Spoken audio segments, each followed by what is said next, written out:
नमस्कार। India news Uttar Pradesh Uttarakhand देख रहे हैं आप और आपके साथ मैं हूं हिमांशी नेगी। बुलेटिन की शुरुआत करते हैं। आज शारदीय नवरात्र का 5वां दिन है और मां स्कंद माता की पूजा अर्चना का आज विशेष विधान है। आज मंदिरों में सुबह से ही भक्तों की भारी भीड़ देखने को मिल रही है और लगातार नवरात्रि का पावन अवसर है। 9 दिन तक मां के 9 अलग अलग स्वरूपों की पूजा अर्चना की जाती है और आज शारदीय नवरात्र का ये 5वां दिन है। मां स्कंद माता की पूजा अर्चना आज की जा रही है। मां स्कंद माता की विशेषता ये कही जाती है कि उनकी पूजा करने से न केवल भक्त को मां का आशीर्वाद मिलता है बल्कि उनके पुत्र भगवान स्कंद की भी कृपा प्राप्ति होती है। धार्मिक मान्यता है कि मां स्कंद माता की उपासना से बुद्धि और विवेक का विकास होता है। जीवन के संघर्षों में जब राह कठिन हो जाती है तब मां का ये स्वरूप भक्त को धैर्य, शक्ति और दिशा प्रदान करता है। मां स्कंद माता को शांति और मोक्ष की देवी भी कहा जाता है। भक्त जब पूरे श्रद्धा भाव से उनकी उपासना करते हैं तो उसका मन निर्मल और शांत हो जाता है। ऐसा माना जाता है कि मां की कृपा से साधक को ब्रह्म ज्ञान की प्राप्ति होती है। नवरात्र के 5वें दिन मां स्कंद माता की पूजा अर्चना का विधान है और भक्तगण सुबह से ही मंदिरों में पहुंच रहे हैं, माता से आशीर्वाद ले रहे हैं। पौराणिक कथाओं की बात करें तो पौराणिक कथाओं में उल्लेख है कि जब असुरों का अत्याचार बढ़ा तो देवताओं ने भगवान शिव और माता पार्वती से प्रार्थना की। तब मां पार्वती ने स्कंद अर्थात कार्तिकेय को जन्म दिया। कार्तिकेय ने ही देवताओं की सेना का नेतृत्व करके असुरों का संहार किया। यही कारण है कि मां स्कंद माता को वीरता और मातृत्व का अद्भुत संगम कहा जाता है। आज के दिन हमें मां स्कंद माता के इस संदेश को जीवन में उतारना चाहिए कि मां का स्नेह, त्याग और संरक्षण हमेशा संतान और समाज की रक्षा के लिए होता है और जब हम सच्चे मन से भक्ति करते हैं तो जीवन में आने वाली हर कठिनाई का समाधान मिल जाता है। तो नवरात्रि का 5वां दिन आज है और मां स्कंद माता की विशेष पूजा अर्चना की जा रही है। लगातार सुबह से ही भक्त मंदिर में पहुंच रहे हैं और मां की पूजा अर्चना कर रहे हैं और मां से संतान सुख की प्राप्ति कर रहे हैं, संतान सुख की मांग कर रहे हैं। तो आपको बता दें आज नवरात्रि का 5वां दिन है। 22 सितंबर से नवरात्र शुरू हो गई है और आज 5वें दिन देवी स्कंद माता की पूजा अर्चना की जा रही है। तो आज नवरात्र का 5वां दिन है और मां स्कंद माता की पूजा अर्चना की जा रही। हमारे साथ आचार्य प्रमोद मिश्रा जुड़ चुके हैं। आचार्य जी, आज सबसे पहले तो आपका इंडिया न्यूज में स्वागत है और इसी के साथ आपसे जानना चाहूंगी, आज मां स्कंद माता की पूजा अर्चना की जा रही है, इस दिन का महत्व क्या है? बिल्कुल, महत्व की हम बात करेंगे, लेकिन सबसे पहले माँ को प्रणाम करते हैं, उनका आवाहन करते हैं। साथ साथ आपके जो दर्शक हैं अपने चैनल के, उन सभी दर्शकों को मैं बहुत बहुत शुभकामना देता हूँ कि माँ स्कंद माता अपनी कृपा दृष्टि दया दृष्टि को बनाए रखें, यही प्रार्थना है। या देवी सर्वभूतेषु मातृरूपेण संस्थितः नमस्तस्यै नमस्तस्यै नमस्तस्यै नमो नमः। इन्द्रियाणाम् अधिष्ठात्री भूतानां चाखिलेषु या भ्यूते स्वतंत्र व्याप्ति देव्यै नमो नमः। माँ को नमन करते हुए, प्रणाम करते हुए, और शारदीय नवरात्र जो कि एक साधना का दिन होता है, साधना का समय होता है, महोत्सव भी है, लेकिन विशेषकर जो साधक जन होते हैं और भक्त जन होते हैं वो अपने अपने एनर्जी को यानी ऊर्जा को सुरक्षित करते हैं, ऊर्जा को धारण करते हैं और ऊर्जा धारण करने से जीवन में हर तरह की जो ही अनैतिक शक्तियां होती है वो दूर होती हैं और नैतिक शक्तियां, सकारात्मक शक्तियां का आवास होता है, उनका आवागमन होता है घर में, मन में, बुद्धि में, विचार में, हर तरह से वो स्थिर रहती हैं। फिलहाल 5वें दिन की बात है। माँ स्कंद माता, जो कि स्कंद की माता यानी कार्तिकेय भगवान को ही स्कंद कहा गया है, जिनको कुछ लोग षटमुख भी कहते हैं, 6 मुख वाले हैं, इसे खड़मुख भी कहा जाता है। तो वो देवी हैं। आज के दिन उनकी पूजा आराधना करने से भक्तों को मनवांछित फल मिलना, चाहे वो किसी प्रकार से हो। मान लिया कोई विद्यार्थी है, विद्या की कामना उसके मन में है, तो आज के दिन माँ की पूजा आराधना करने के बाद और अपनी विद्या यानी जिस किताब को पढ़ रहा है, जो लेखनी में लिख रहा है, जो कर रहा है, वो माँ के सामने बैठ करके अपने कामों करे, पढ़ाई करे, ध्यान करे, तो उससे विद्या की प्राप्ति अच्छी होती है और मन वचन कर्मों से वो समर्पित कोशिश करे तो बिल्कुल प्राप्ति होती है। विवाह की कामना है तो भगवती ये कामना भी बहुत जल्द पूरी करती हैं अगर नियम संयम से माँ की उपासना पूजा ध्यान किया जाए। और अगर संतान कामना को लेकर के है तो आज विशेष देवी हैं ये जी। स्कंद माता, जो संतान के उद्देश्य ही ज्यादा विशेष मानी जाती हैं। इनका विशेष पूजन होता है, यानी स्कंदों की माता कही गई हैं तभी, तो इसलिए इनका पूजन आज करने से स्कंद माता की कृपा अच्छी बनी रहती है और संतान की कामना बहुत जल्दी पूरी होती है। कई बार हम्म। होता है कि कोई शरीर रोग है या कोई अंदर दिक्कत है, कुछ पुरुष में या स्त्री में कोई भी, तो अगर भक्ति भाव से करता है तो कहीं ना कहीं वो रोग निवारण भी होता है, जल्दी वो रोग से दवाइयां लगने लगती हैं। कई बार होता है दवाइयां काम नहीं करती हैं तो दवाइयां लगने लगती हैं और सही काम हो जाता है। साथ आचार्य में कोई जी। धन की कामना या कुछ और भी कामनाएं, वो कामनाएं भी जल्दी पूरी होती है। जी। जी। आचार्य जी, इसी के साथ इस बार 10 नवरात्र की यहाँ पर बात सामने आ रही है और अगर हम मुहूर्त की बात करें तो 9 साल बाद कहा जा रहा है, ऐसा मुहूर्त पहली बार आया है कि इस बार 10 नवरात्र आ रहे हैं। आज की अगर मैं बात करूँ तो माँ कुष्मांडा और माँ स्कंद माता दोनों की पूजा आज की जाएगी, या फिर माँ कुष्मांडा और माँ स्कंद माता में से आप बताइए आज का दिन किसके लिए समर्पित है? देखिए मैं आपको एक ही बताऊं जी। मानसी जी, क्या होता है कि आज सूर्योदय में जब सूर्योदय हुआ तो सूर्योदय के समय चतुर्थी थी। जो चतुर्थी तिथि होती वो 9:32 तक। इसके बाद में जो पंचमी है वो लग गई है। अच्छा, आज की रात्रि में पंचमी रहेगी, पंचम तिथि रहेगी, इसलिए 5वें नवरात्र का ही महत्व है। अच्छा, इस बार आप देख रहे हैं कि नवरात्रि बढ़ गई है। जी। हर बार नवरात्रि 9 रात्रि की होती है, 9 दिन की होती है, लेकिन इस बार 10 दिन हो रही है, यानी एक बढ़ता हुआ नवरात्र है। और बढ़ता हुआ नवरात्र हमेशा कल्याणकारी होता है। चाहे ये नहीं कि हाँ कोई भक्त के लिए, जो भक्ति कर रहा है उसके लिए तो कल्याणकारी हमेशा के लिए है, आम जनता के लिए, आम जन के लिए, देश के लिए, राष्ट्र के लिए, और जो भी और भी गतिविधियां होती हैं देश में, सबके लिए कल्याणकारी ये पंच जो है बढ़ता हुआ नवरात्र है। यानी एक दिन जो बढ़ गया है ये कल्याणकारी होता है। रही बात की 9 साल कंप्लीट, 10वें साल में ऐसा इसको इवेंट आया है कि बढ़ता हुआ नवरात्र, जो भी शारदीय नवरात्र है। क्योंकि नवरात्र जो है मुख्यतः 4 होते हैं, 2 गुप्त नवरात्र होते हैं और 2 महोत्सव के लिए होते हैं। तो जो अभी वाला है शारदीय नवरात्र, और एक चैत्र में आता है, यानी अप्रैल के महीने में आता है जी। वासंतिक नवरात्र। तो इन दोनों में से अगर देखा जाए तो जो शारदीय नवरात्र है ये इस बार काफी दिनों बाद आया है, इसलिए ये अपने आप में ही अद्भुत है। बढ़ता हुआ नवरात्र है, बढ़ता हुआ क्रम है, तो भक्तों की पीड़ाओं को नष्ट करने वाला, देश की समस्या को निदान करने वाला, विश्व स्तरीय जो भी समस्या है, बड़ी बड़ी गतिविधियां चल रही, देख रहे हैं आप कि विश्व युद्ध भी मतलब इस तरह हो रहा है कि आगे देश दो देश लड़ रहे हैं, 4 देश आपस में लड़ रहे हैं। ऐसी ऐसी कहानियां सामने आ रही हैं, ऐसी गतिविधियां समाज में हो रही हैं। कहीं ना कहीं उनके लिए भी एक संरक्षण का काम करेगा, उनके लिए भी ये लाभदायक होगा, क्योंकि ये शक्ति की उपासना है। अब आप देखिए कि कोई, चाहे आर्मी हो, चाहे कोई सेना हो, चाहे कोई देश हो, शक्ति की उपासना हर कोई करता है, और शक्ति से ही सामर्थ्य आता है। शक्ति के बिना सब कुछ अधूरा है, संसार में कुछ भी नहीं है, इसलिए शक्ति की उपासना है। और यह शक्ति की उपासना के तरीके से, विधि से, नियम से, संयम से अगर हो रहा है, लोग करते हैं, तो यह बहुत ही कल्याणकारी रहने वाला है। जी मानसी जी। आचार्य जी, वहीं इसी के साथ मैं आपसे ये भी जानना चाहूंगी आज विशेष पूजा विधि क्या रहेगी, और इसी के साथ मंत्रों की अगर मैं बात करूं तो ऐसे कौन से मंत्र हैं जिनका उच्चारण कर हम माँ को प्रसन्न कर सकते हैं? देखिए, पूजा विधि की बात करें तो पूजा विधि जैसे पहले दिन का स्थापना किया गया होगा, कई बार लोग पंडित जी के द्वारा करते हैं, कई बार लोग स्वयं अपने तरीके से करते हैं, जो उनको विधि पता है या पूर्वजों से जो उन्होंने सीखा है।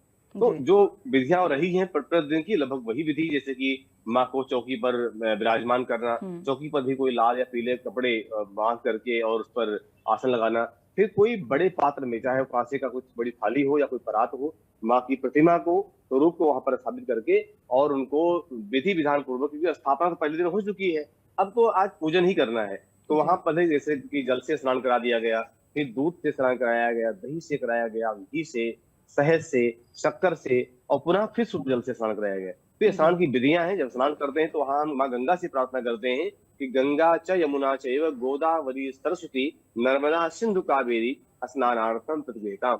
इस तरह प्रार्थना करते हुए हम जल से स्नान कराते हैं। और जब पंचामृत से कराते हैं तो पंचामृत से 2 तरह का होता है। एक तो हमने अलग अलग दूध से, फिर दही से, फिर घी से, फिर शहद से, फिर शक्कर से स्नान कराया हमने। शक्कर, प्रयास करिएगा कि कई बार लोग शक्कर को चीनी समझ लेते हैं, चीनी का बुरा समझ लेते हैं, वो गलत है।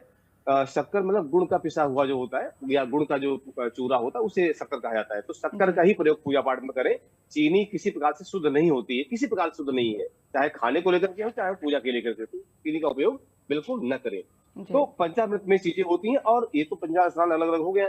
इसके बाद में पंचामृत मिला हुआ भी एक लोटे, स्टील के लोटे बना लें, दूध, दही, घी, शहद, शक्कर, तो पंचामृत से अलग से भी स्नान कराएं। अलग अलग कराना है, देखिए इकट्ठा भी कराना है। इसके बाद शुद्ध जल से स्नान कराएं, फिर कोई साफ कपड़े से, जो कि आपने प्रतिदिन माँ के लिए पूजा के लिए रखा हुआ है, उस कपड़े से उस प्रतिमा को पोंछ करके अब उनको वस्त्र धारण कराएं, यानी वस्त्र बनाएं। वस्त्रांते गंधम यानी तिलक लगाएं, और तिलक के बाद वर अक्षत यानी चावल माँ को जरूर चढ़ाना चाहिए, अच्छे चढ़ाना चाहिए। अक्षतांते पुष्पम पुष्प माल्यम, इसके बाद में फूल की माला माँ को गले में पहनाएं, और प्रयास करें फूल की माला रंग बिरंगे पुष्पों की हो, गुलाब की हो, या गुड़हल का अगर मिल जाता है तो गुड़हल का फूल बहुत उत्तम माना जाता है माँ की पूजा के लिए। गुड़हल की फूल की माला बनी हुई माँ को अर्पण करें। पुष्पम पुष्प माल्यम उपरांत इत्र जो होता है यानी सुगंधि के लिए रुई में लगा करके, या रुई की व्यवस्था करना हो तो किसी फूल पर इत्र लगा करके और माँ के नाक के पास लगा करके फिर चरणों में रखते हैं इत्र। मंत्र अगर याद है तो अच्छी पढ़ सकते हैं, जो मृत्युंजय मंत्र वही उपयोग किया जाता है। त्र्यंबकम यजामहे सुगंधिम पुष्टिवर्धनम उर्वारुकमिव बंधनान् मृत्योर्मुक्षीयमामृता, इसका उच्चारण कर सकते हैं इधर चढ़ाते समय। इसके बाद में अबीर गुलाल, 2-4 तरह का गुलाल हो, और अबीर किरकिरी सी आती है, सफेद रंग का होता है, उसको अभ्रक भी कहा जाता है और अबीर भी कहते हैं। तो अबीर गुलाल माँ को अर्पण करें, हल्दी का पाउडर जो वो भी चढ़ाएं, सिंदूर माँ को लगाएं, अर्पण करें। ये सब वस्तुएं चढ़ाने के बाद में अब यहाँ पर क्रम आता है धूप बत्ती और दीपक का। धूप बत्ती बढ़िया बना करके, और प्रयास करें धूप बत्ती, आजकल तो बहुत रेडीमेड चीजें बाजार में मिल रही हैं, उनसे बचने का प्रयास करें। धूप बत्ती कैसे उपयोग करें ये बता देता हूँ। धूप बत्ती लकड़ी की बनाई आती है खिला हुआ, और इसकी व्यवस्था न मिल पाए तो गुड़, लौंग, गुड़ और कुछ जड़ी बूटियां जैसे सतावर आदि लेकर के, जटामांसी लेकर के, और उसका पाउडर बना लें। वह उपले पर आहुति दे, थोड़ा घी मिला लें उसमें, और उपले पर आहुति में बढ़िया सुगंध आएगी, वो सुगंध प्राकृतिक सुगंध होगी और माँ को स्वीकार करती है। अगर तगर भी इसमें आता है जड़ी बूटियां होती, तो ये धूप असली वाली यही है। बाकी जो आप पैकेट वाली धूप उपयोग करते हैं, आप देख रहे होते हैं, ये सब क्या कहें सो गाड़ी के टायरों का कमाल होता है, धुएं का बस कुछ नहीं है। तो सब मिला के आप पूजा कर रहे हैं, इसलिए बात मुझे बतानी पड़ रही कि आप शुद्धि से, नियम से और पूजा कैसे कर पाए, इसलिए बताना है। तो धूप और अलग से जो अखंड दीपक जल रहा है उसको जलने दीजिए, अलग से दीपक और जला लीजिए, माँ का उसको अल्लाह जो है अर्पण करें धूप दीप का। यहाँ भी प्रार्थना कर सकते हैं कि वनस्पति सोद भूतो गंधाद्यो गंध उत्तम आघ्रेया सर्वदेवानां धूपोयम प्रतिगृह्यताम्। और दीप अर्पण करते समय दीपोर ज्योति पर ब्रह्म दीपोर ज्योति जनार्दन दीपो हरतु मे पापम पूजाम दीप नमोस्तुते। तो धूप दीप माँ को अर्पण करें और प्रार्थना करें, और इसके बाद में हाथ धो लें। अब क्रम आता है भोग प्रसाद का। देखिए जितनी चीजें मैंने आपको बताई हैं ये सब क्रम वाइज है कि पहले क्या चढ़ाएं बाद में क्या चढ़ाएं। ये नहीं कि पहले मैंने टीका लगा दिया अब स्नान करा रहे हैं, ऐसा नहीं। क्रम होता है कि किसके बाद क्या करना चाहिए। अब भोग प्रसाद का क्रम आता है, तो भोग में स्कंद माता को खीर का प्रसाद, उसमें केसर वाली खीर हो तो ज्यादा बढ़िया है, खीर का प्रसाद भोग लगाएं। पंचमेवा और अनार का फल, और भी जो बहुत तरह के फल हो, 5-7 तरह के फल, वो भी आप अर्पण कर सकते हैं किसी प्लेट में रख करके, और माँ से प्रार्थना करें कि तुदीयम वस्तु गोविंदम तुभ्यमेव समर्पये ग्रहाण सुमुखो भुक्त्वा प्रसीद परमेश्वरी गुह्याति गुह्य गोप्त्वा त्वं ग्रहामण स्कृतं जपम सिद्धिर्भवत मे देवी प्रसादान महेश्वरी। हे माँ, यह प्रसाद है, भोग है जो आपने मुझे दिया है, उसमें थोड़ा सा अंश भोग के रूप में आपको समर्पण करें, उसको स्वीकार करें, और अपना आशीष, अपना आशीर्वाद हमारे ऊपर, परिवार के ऊपर, सबके ऊपर बनाए रखे, ऐसी प्रार्थना करते हुए वह प्रसाद भगवान को अर्पण करें। उनके सामने वो प्लेट या थाली रखते हैं। अब दाहिने हाथ में जल लेकर के, और जो भोग की थाली है, प्रसाद की थाली, उसके चारों तरफ जल का घेरा बनाएं, और यहाँ पर 5 तरह के मंत्र पढ़े जाते हैं, और ये मुद्रा होती है ग्रास मुद्रा। ओम प्राणाय स्वाहा, अपानाय स्वाहा, ओम व्यानाय स्वाहा, ओम समानाय स्वाहा, ओम उदानाय स्वाहा। ये ग्रास मुद्रा माँ को अर्पण करें ऐसे प्रार्थना करते हुए। आचमन करा दिया आपने, फल चढ़ा दिया आपने। पूगी फल, पूगी फल पान के पत्ते में सुपारी, लौंग, इलायची, जावित्री, कमलगट्टा रख करके सुंदर सा बीड़ा बना करके, और वह पान का बीड़ा माँ को अर्पण करें। पुनः दक्षिणा जरूर चढ़ाएं, दक्षिणा के बिना पूजा पूर्ण नहीं होती, ऐसा शास्त्र कहता है। इसे चढ़ा करके अब पुष्पांजलि चढ़ाएं, और पुष्पांजलि हाथ में लेकर के और माँ से प्रार्थना करें। आचार्य जी इसी के साथ ये पुष्पांजलि अर्पण कर दें, पुष्पांजलि करके, और मंत्र पढ़ें कि नाना सुगंधि पुष्पाणि यथा कालोद्भवानिशा पुष्पांजलि मया दत्तम ग्रहण परमेश्वरी। माँ पुष्पांजलि से स्वीकार करें, अपना आशीर्वाद बनाए रखें, ऐसे प्रार्थना करें। जी आचार्य जी, मान्यता है कि माँ की उपासना करने से बुद्धि विवेक की प्राप्ति होती है। इसी के साथ माँ संतान का आशीर्वाद भी देती हैं, और इसी के साथ एक पौराणिक कथा भी माँ स्कंद माता से जुड़ी हुई है। मैं चाहूंगी आप दर्शकों को वो भी बताएं। हाँ बिल्कुल बिल्कुल। देखिए पुराण अपने आप में अद्भुत होता है, और कथाएं भी अनंत होती हैं। कहा गया है कि हरि अनंत हरि कथा अनंता। यहाँ पर ये माना जाता है कि जब असुरों से पूरा जो है अत्याचार होने लगा, असुरों का जो है पूरा भरमार हुआ पूरे विश्व में और तीनों लोकों में, त्रिलोकी में। तो देवताओं ने भगवान शंकर की प्रार्थना की, भगवान माँ पार्वती की प्रार्थना की, विनती किया। उस विनती के माध्यम से माँ इनको जन्म देती हैं, कार्तिकेय भगवान को। उनको एक जो तरह से संतुष्टि दी कि हाँ आप चिंता न करें, कुछ समय बाद ये इसका निवारण हो जाएगा। तो समयानुसार कार्तिकेय भगवान का जन्म होता है और कार्तिकेय भगवान के द्वारा पुनः फिर वो राक्षस का वध हुआ। और वध होने के बाद जब जो संसार की समस्या थी, जो संसार के जो दैत्य थे उस समय, जो कि संसार को, देवताओं को प्रताड़ित कर रखा था, पीड़ित कर रखा था, जब उसका वध होता है तो सब देवता भी जय जयकार करते हैं माँ की और कहते हैं या देवी सर्वभूतेषु मात्र रूपेण संस्था नमस्तस्यै नमस्तस्यै नमस्तस्यै नमो नमः। ये वैसे दुर्गा सप्तशती का मंत्र है और इस प्रार्थना के साथ माँ की जय जयकार कर देवता करते हैं, देवता प्रसन्न होते हैं। संसार में भी माँ की पूजा स्कंद माता के रूप में प्रचलित हो जाती है। इस तरह से पूजा का विधान और प्रचलित हुआ और प्रगाढ़ हुआ, भक्ति प्रगाढ़ हुई, स्कंद माता के रूप में जाने लगी। फिर इनका नाम नव दुर्गा के उस नव रूपों में एक रूप यानी 5वां दिन माँ को प्राप्त होता है। इस तरह से एक कथा, सूक्ष्म कथा माँ के लिए समर्पित होती है। जी आचार्य जी, जो युवा पीढ़ी है, जो आजकल कामकाजी लोग हैं, वो इतना समय पूजा पाठ के लिए नहीं निकाल पाते हैं। ऐसे में पूजा पाठ जो व्यस्त लोग हैं वो अपने दिनचर्या में कैसे अपना सकते हैं? देखिए, पूजा जो धर्म कर्म है वो आपने को जरूर करना चाहिए। कोई भी हो, वो वर्किंग है, कहीं भी है, पूजा पाठ के लिए नहीं कि हम घर जाएंगे तभी करेंगे। कोई बिहार का रहने वाला है, कोई झारखंड का रहने वाला है या पंजाब का कहीं और नौकरी कर रहा है, तो ये नहीं कि हम घर जाएंगे तब तरीके से करेंगे। जहां है आप वहां कर सकते हैं। समय की मर्यादा नहीं होती कि हाँ इतने बजे करें, क्योंकि क्या होता है कि आप वर्किंग है तो आपको अपने काम को भी देखना होता है और धर्म को भी देखना होता है। 4 पुरुषार्थ जीवन में होते हैं: धर्म, अर्थ, काम, मोक्ष। धर्म के द्वारा ही अर्थ की प्राप्ति अच्छी तरीके से होती है और अगर धर्म नहीं है जीवन में तो अर्थ की प्राप्ति ढंग से यानी अर्थ की प्राप्ति हो जाती है। इसलिए धर्म जरूर करें।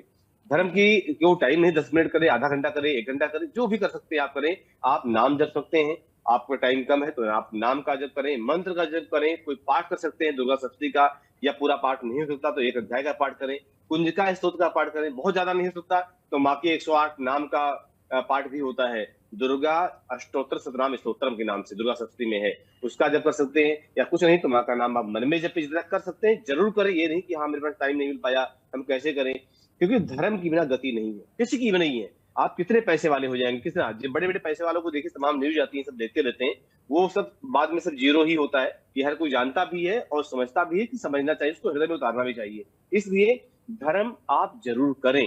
धर्म किसी भी रूप में हो सकता है, जितना भी हो सकता है उतना करें। नवरात्रि वर्ष में 2 ही आती हैं, जो है मौसम के बदलाव पर, एक तरफ गर्मी जा रही है, सर्दी आ रही है, दूसरा सर्दी जा रही होती, गर्मी आ रही होती। तो इन दोनों में जो 2 नवरात्रि विशेषकर महोत्सव के रूप में इनको जरूर अपनाना चाहिए और जिस प्रकार से हो सके उस प्रकार से अपनाएं। ऐसा नहीं कि जैसी शक्ति वैसी भक्ति करें आप, लेकिन करें जरूर। ये नहीं कि छोड़ दिया, टाइम नहीं मिला, कर नहीं पाए, ऐसा नहीं होना चाहिए। क्योंकि आप नहीं करेंगे तो आप आने वाली पीढ़ी को क्या सलाह देंगे, अपने बच्चों को क्या सलाह देंगे और क्या बताएंगे उनको कि हम मतलब आलसी थे, हम कर नहीं पाए या नहीं किया हमने। ऐसा नहीं, धर्म का जागरण अवश्य होना चाहिए, क्योंकि धर्मो रक्षित रक्षिता। धर्म की रक्षा जब आप करते हैं तो आपकी रक्षा होती है। अगर धर्म की रक्षा आप नहीं करते या नहीं कर पाते हैं तो हमारी रक्षा करने वाला कोई नहीं होता, क्योंकि धर्म भी फिर दूर हो जाता है हमसे। इसलिए आपको अवश्य करना चाहिए, जितना हो सके उतना करें। जी हिमांशी जी। आचार्य जी, माँ दुर्गा की पूजा के 9 दिन 9 रंगों का विशेष महत्व माना जाता है। आज के दिन की मैं बात करूं तो माँ को कौन से रंग पसंद है, और माँ के स्वरूप की बात करें तो माँ का स्वरूप कैसा है? देखिए, माँ का स्वरूप तो देवी देवतान है, उनके माँ का वर्णन करने में कौन समर्थ है? कालिदास जी ने किया था, लेकिन कालिदास जी ने किया तो ढंग से कर नहीं पाए, रुक गए। तो माँ का स्वरूप तो अद्भुत है, माँ तो माँ ही है।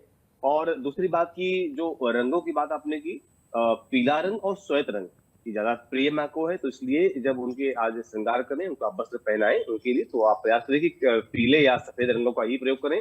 अपने लिए भी जो आसन का उपयोग करें, पीला आसन अपने उपयोग करें, और जो वस्त्र धारण करें वो भी प्रयास करें पीले या सफेद वस्त्रों को पहन करके स्नान के बाद उसी वस्त्रों में माँ की उपासना पूजा करें, चाहे आप जप कर रहे हैं या पाठ कर रहे हैं, और पूजा में तो करना ही है। तो इसलिए आप श्वेत और पीत यानी पीला सफेद वस्त्रों का ही उपयोग करना चाहिए पूजन में, पहनने में। जी आचार्य जी, इसी के साथ ये भी जानना चाहूंगी, माँ की उपासना से जो साधक है उसके जीवन में कौन कौन से परिवर्तन देखने को मिलते हैं? क्या बड़े परिवर्तन यहाँ साधक के जीवन में देखने को मिलते हैं? जैसा कि अभी कार्यक्रम की शुरुआत में मैंने बताया था जी। कि व्यक्ति किसी कामना को लेकर के, कामनाएं देखो अनंत होती हैं, ये जो तृष्णा है या मन है, ये कभी स्थिर किसी का हुआ नहीं है।